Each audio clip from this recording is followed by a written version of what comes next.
US Israel Iran की war अब महीनों चलने के बाद अब खत्म हो सकती है, क्योंकि यूएस के डोनाल्ड ट्रंप अब इस वॉर को खत्म करना चाहते हैं, जिस तरीके से भी हो उसको खत्म करना चाहते हैं। और इसी वजह से यूएस की तरफ से ईरान के ऊपर में एक न्यूक्लियर अटैक किया जाएगा। और ये मैं नहीं या फिर कोई एक रिपोर्टर या फिर न्यूज आर्टिकल नहीं है, बल्कि यूएसए के जो कांग्रेसमैन रहे हैं, जो कि डोनाल्ड ट्रंप के सपोर्टर रहे हैं, उनके द्वारा इस तरह की बातों को बोला गया है कि डोनाल्ड ट्रंप एडमिनिस्ट्रेशन जो है वो ईरान के ऊपर में एक न्यूक्लियर अटैक कर सकती है। यहां पर बहुत सारी डेवलपमेंट सामने आ रही है, क्योंकि यूएस भले ही ईरान के ऊपर में जो भी एक्टिविटीज कर रहा हो, बहुत ज्यादा फ्रस्ट्रेटेड हुआ हो, लेकिन वो रशिया की तरफ फ्रस्ट्रेटेड नहीं है। रशिया इतने सालों से यूक्रेन के साथ वॉर लड़ रहा है, लेकिन अभी तक रशिया भी यूक्रेन के ऊपर में न्यूक्लियर अटैक करने के बारे में सोच नहीं रहा है या फिर कर नहीं रहा है। लेकिन वहीं जब यूएसए ईरान के साथ कुछ महीनों के वॉर में उलझा हुआ है, तो अब इस बड़े मेजर स्टेप की तरफ आगे बढ़ रहा है। तो यह बहुत ज्यादा कंसर्न लेने वाली बात है, हमारे लिए ही नहीं बल्कि पूरे दुनिया के लिए, क्योंकि न्यूक्लियर वेपन, न्यूक्लियर अटैक जैसा जो मामला है, यह हमने लास्ट टाइम वर्ल्ड वॉर 2 के टाइम पर देखा था, जिसके बाद पूरी दुनिया कंप्लीटली बदल जाती है। न्यूक्लियर अटैक एक टैबू बन के रह जाता है। किसी भी देश के द्वारा न्यूक्लियर अटैक की थ्रेट देना भी एक तरीके से दुनिया उसको नेगेटिवली लेता है, उस देश को जिम्मेदार ठहराने की कोशिश की जाती है, जिसकी वजह से हमने देखे हैं कि यूएसए ने कई देशों के ऊपर में सैंक्शंस भी लगाया था। लेकिन अब वही यूएसए, जिसको मैं हिपोक्रेट यूएसए कहता हूं, वो अब न्यूक्लियर अटैक करने के बारे में सोच रहा है, which is very like something that a world needs to think about। अब इस पूरे सेशन के बारे में यहां पर आप देख सकते हैं कि हिंदुस्तान, हमारे देश के जो न्यूज़पेपर्स हैं वो तो छाप ही रहे, विदेश के भी र्यूटर्स, वॉशिंगटन पोस्ट जैसे जो न्यूज़पेपर्स हैं वो भी इस न्यूज को बहुत एक्सटेंसिवली इस चीज को छाप रहे हैं, क्योंकि ये बात किसी और देश के द्वारा मतलब एनालाइज नहीं किया जा रहा है, बल्कि यूएसए के अंदर जो पॉलिसी बनाने का, जो गवर्नमेंट के अंदर है या विपक्ष के अंदर है, उसकी तरफ से ऐसी बात की जा रही है। अब यहां पर इंटरेस्टिंग बात यह है कि ये जो डोनाल्ड ट्रंप है, डोनाल्ड ट्रंप के बारे में अगर इस तरह की स्टेटमेंट दे रहा है तो ये है कौन?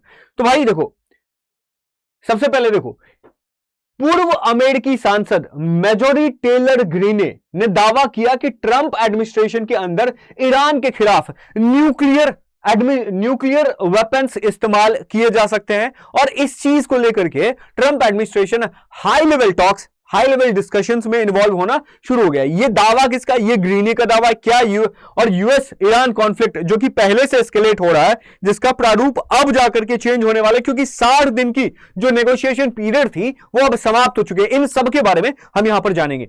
Nuclear taboo, of course nuclear taboo था 1945 के बाद। इसके बाद अब देखो, यहां पर जो मेजोरी टेलर ग्रीने हैं, वॉशिंगटन में सीनियर लेवल मीटिंग्स में ईरान के खिलाफ न्यूक्लियर वेपन्स के इस्तेमाल पर चर्चा हो रही है और इसका परिणाम न्यूक्लियर कैटास्ट्रॉफ हो सकता है। ये मेजोरी टेलर का बयान है।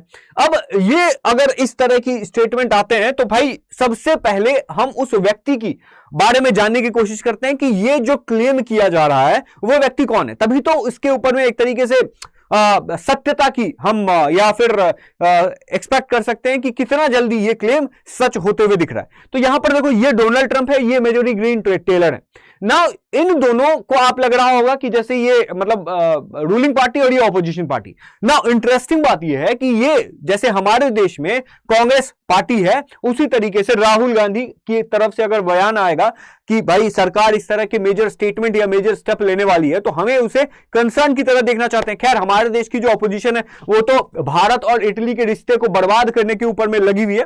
लेकिन यहां पर ये जो आप देख रहे हैं, ये विपक्ष की ही पार्टी नहीं, पार्टी के मेंबर नहीं, बल्कि एक टाइम पर डोनाल्ड ट्रंप के कट्टर सपोर्टर रहे हैं।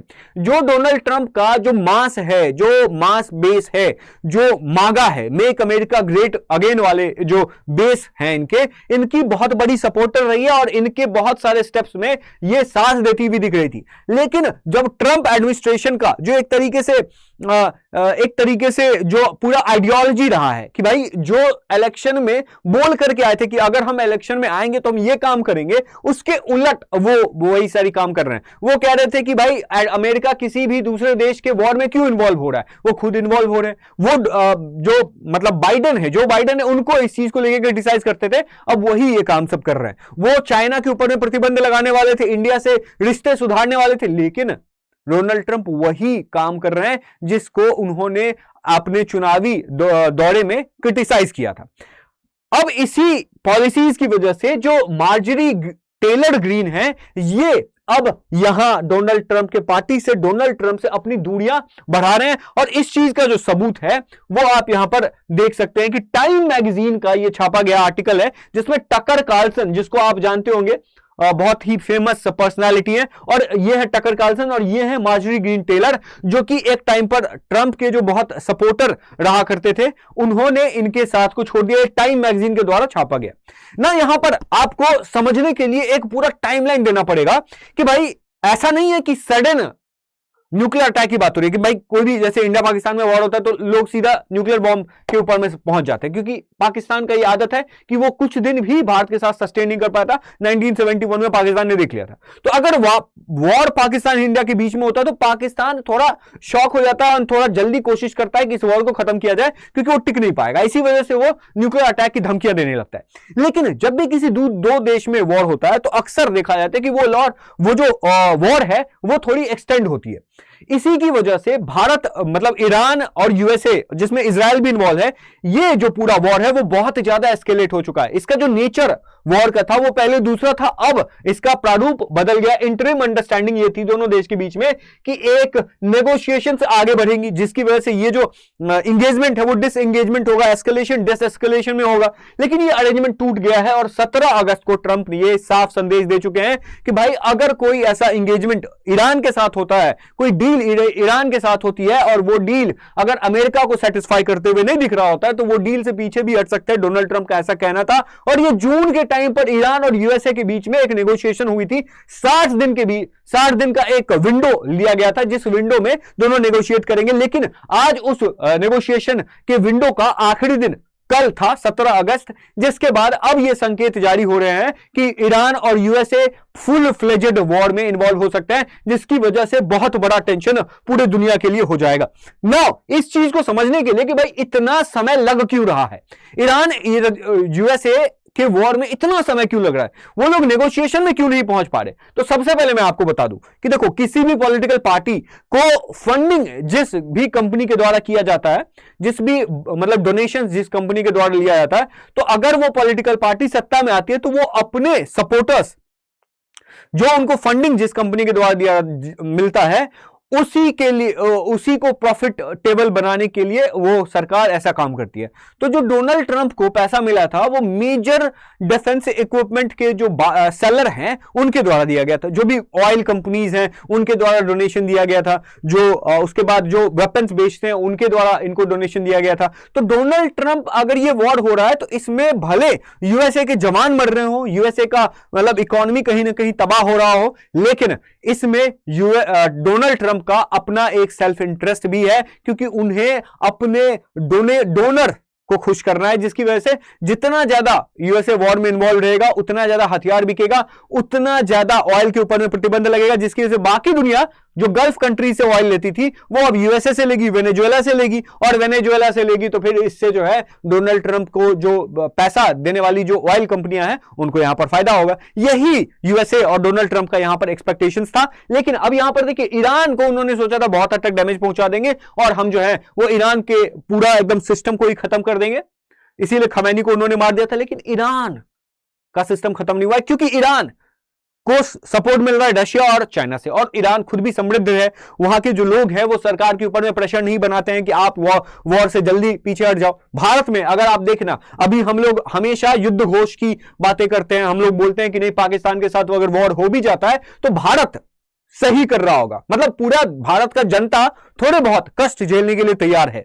लेकिन यहां पर देखिएगा कि एक्चुअली में जब वॉर में इन्वॉल्व होगा भारत, तो आपको डी एस्केलेट करने को लेकर के बहुत सारी वीडियोस देखने को मिलेंगी, बहुत सारे पोस्ट देखने को मिलेंगे कि युद्ध से किसका भला हुआ है, जो युद्ध को सपोर्ट करता है वो गलत करता है, मतलब इस तरह की चीजें।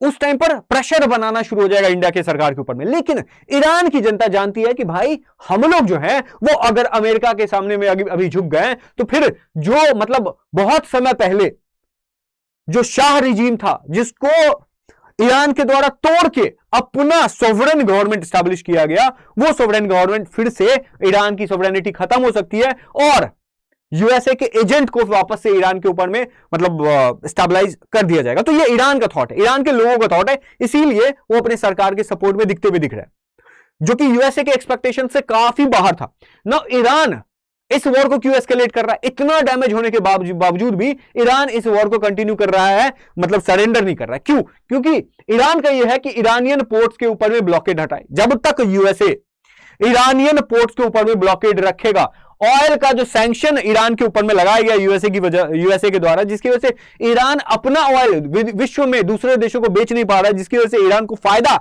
नहीं पहुंच रहा है, वो सैंक्शन हटाए।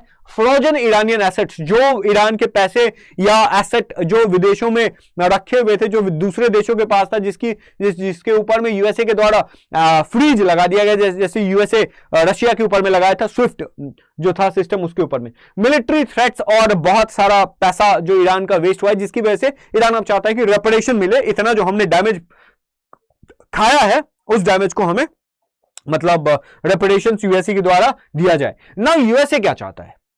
यूएसए चाहता है कि भाई देखो, ईरान जो चाह रहा था वो कह रहा था कि भाई जब तक ये नहीं होगा तब तक हम रोकेंगे नहीं युद्ध को।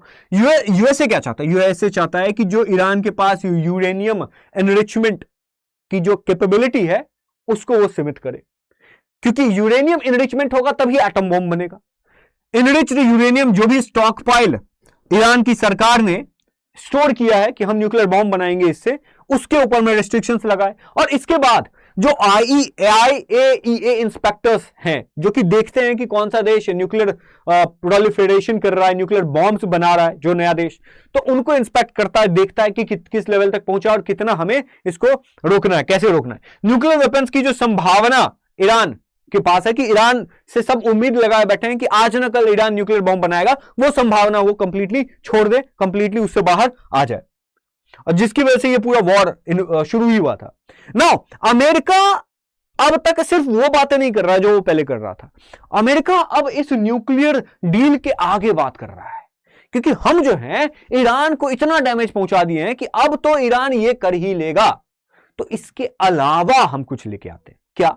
तो भाई देखो, ईरान का सिर्फ ईरान के अंदर कंट्रोल नहीं है, बल्कि आपने देखा होगा हूती रिबल्स होंगे, ठीक है, उसके बाद सीरिया इजराइल के आसपास जो हमास है, जो गाजा में और लोग रहते हैं जो इजराइल को डैमेज पहुंचाना चाहते हैं सीरिया में, उसके बाद आपने हिजबुल्लाह का नाम सुना होगा, है ना। तो ऐसे टेररिस्ट ऑर्गेनाइजेशन जो नॉन स्टेट एक्टर्स है उसको ईरान सपोर्ट करता है, जिसकी वजह से इससे यूएस और यूएस के एलाइज डैमेज पहुंचाए जाते हैं। तो ईरान अगर डील में आएगा तो वो इनडायरेक्टली यूएसए को डैमेज फिर भी पहुंचा सकता है। तो यूएसए बोल रहा है कि भाई इन न्यूक्लियर प्रोग्राम के अलावा बाकी रीजनल प्रॉक्सी जो इजराइल के ईरान के हैं उनको भी इस डील में शामिल होना होगा, और इसके साथ साथ ईरान का जो बैलिस्टिक मिसाइल्स प्रोग्राम है इसको भी कहीं ना कहीं कट शॉर्ट करना होगा, क्योंकि इस बैलिस्टिक प्रोग्राम को अगर बंद कर दिया जाएगा तो फिर जो ईरान है वो रीजनल पावर रहेगा ही नहीं, इजराइल को अटैक कर ही नहीं पाएगा, यूएसए एलाइज को अटैक कर ही नहीं पाएगा, और इससे कहीं ना कहीं यूएसए और इजराइल की जीत होगी, जो कि जिसकी वजह से यूएसए अभी ये डील नहीं कर रहा है। अब ईरान को यूएसए के ऊपर में भरोसा नहीं है, करना भी नहीं चाहिए, किसी भी देश को नहीं करना चाहिए। ईरान कह रहा है कि भाई तुम तो सबसे पहले ये कह रहे थे, अब जो है तुम दूसरी बात कह रहे हो, तो भाई जब तक तुम अपना ये काम जब तक मेरा जो डिमांड है ये जब तक तुम नहीं मानोगे तब तक तुम्हारा डिमांड भी नहीं मानेंगे, तुम सैंक्शन हटाओगे ही नहीं। अगर हम कर भी देंगे IAEA इंस्पेक्टर्स को अगर लेके भी आ गए तो फिर तुम कुछ करोगे ही नहीं। और उसके साथ जून में जो 60 डे का फ्रेमवर्क किया हुआ था कि भाई 60 दिन का मौका देते, एक दूसरे पार्टी के साथ नेगोशिएट करते, जिसमें वो कई देशों में ईरान और यूएसए के जो स्पोक्स पर्सन है वो जाके मिल चुके हैं, जिसमें आपने देखा होगा पाकिस्तान में भी गए थे। तो जो भी 60 दिन का फ्रेमवर्क था, आज मतलब कल 17 अगस्त को ये पूरा का पूरा कैंसिल हो गया, ये पूरा का पूरा खत्म हो गया, जिसके बाद यूएसए और ईरान के बीच में जो टेंशन है वो एक एक्सपोनेंशियल लेवल पर पहुंच गया। तो ये पूरी बात थी। उसमें इजराइल के भी कंसर्न्स है। इजराइल ये भी नहीं, इजराइल तो चाहता ही नहीं है कि भाई यूएसए और ईरान के बीच में डील हो, क्योंकि इजराइल का थॉट यह है कि अगर हमने अभी ईरान के साथ डील कर लिया तो फिर ईरान इस टाइम में मतलब अपने आप को जो है रिफिल करेगा, अपने आप को वापस से स्ट्रांग बनाएगा और न्यूक्लियर अटैक हम लोग के ऊपर में करेगा, न्यूक्लियर बॉम्ब बनाएगा, जिसकी वजह से इजराइल मतलब एक तरीके से श्योर है कि जब तक ईरान को हम कंप्लीटली डैमेज नहीं पहुंचा दे कि वापस से कभी ईरान पनप ही ना पाए, मतलब उनका है कि एक्सटर्मिनेट करने का एक तरीके से, तब तक वो नहीं छोड़ेगा, क्योंकि ईरान अपने प्रॉक्सीज के द्वारा इजराइल को बहुत ज्यादा मतलब डैमेज पहुंचा रहा होता है। तो इजराइल इसीलिए चाहता भी नहीं है, बट ट्रंप को अपना सत्ता भी बचाना है, इसीलिए ट्रंप दूसरी तरह, इसी वजह से जब भी यूएसए और ईरान के बीच में डील होने की कोशिश होती है तो नेतन्याहू ट्रंप के ऊपर में प्रेशर बनाने लगते हैं कि आपको यही नेगोशिएशन में बाकी चीजें भी इन्वॉल्व करनी चाहिए। नाउ यहां पर यूएसए की तरफ से अब बहुत एग्जॉशन दिख रहा है, क्योंकि यूएसए का बहुत सारा पैसा इस युद्ध में जा रहा है, और बहुत सारा पैसा युद्ध में जाने की वजह से जो टैक्स पेयर्स का पैसा है वो जा रहा है, तो भाई टैक्स पेयर का प्रेशर ट्रंप के ऊपर में है ना, और इसी वजह से ट्रंप अब करने की कोशिश हो रहा है कि किसी भी तरह से हम जो है वो ईरान को अब मतलब इतना डैमेज पहुंचा दें कि ईरान वापस उठ ही ना पाए, जैसे 1945 में ऑलमोस्ट जापान हार गया था, लेकिन यूएसए ये सर्टेन हो रहा था कि हम जापान के साथ ऐसा एक काम कर देंगे जिसके बाद जापान कभी युद्ध के बारे में सोचेगा ही नहीं, क्योंकि जापान एक टाइम पे बहुत बड़ा साम्राज्य था और एक तरीके से बहुत भीषण युद्ध करने में जापान एक बहुत महारत हासिल था। तो जापान को उन्होंने कैसे एक सोचो ऐसा जापान को अब उन्होंने ऐसा बना दिया कि वो युद्ध के बारे में सोच ही नहीं सकता है। उन्होंने अपने आर्टिकल में, अपने कॉन्स्टिट्यूशन में ये कर लिया कि हम किसी दूसरे देश का युद्ध पे नहीं जाएंगे, अटैक नहीं करेंगे। तो वो चाहता है कि ईरान को भी वैसा बना दे। कैसे बनाया जापान को उन्होंने? हिरोशिमा और नागासाकी के ऊपर में न्यूक्लियर बॉम्ब गिरा करके, वही वो काम ईरान में भी करना चाहता है कि एक भी छोटा सा एक टैक्टिकल न्यूक्लियर बॉम्ब भी हम गिरा देंगे तो ईरान के अंदर में डर घुस जाएगा, ईरान की जनता सरकार के ऊपर में प्रेशर बनाएगी और वो इस डील को एक्सेप्ट कर लेंगे। तो फुल फ्लेजेड न्यूक्लियर अटैक्स तो नहीं होंगे, लेकिन एक टैक्टिकल छोटा सा बॉम्ब जो है वो उसके ऊपर में गिराया जा सकता है, जिसकी वजह से पूरा जो विश्व है वो कहीं ना कहीं इंपैक्ट होगा।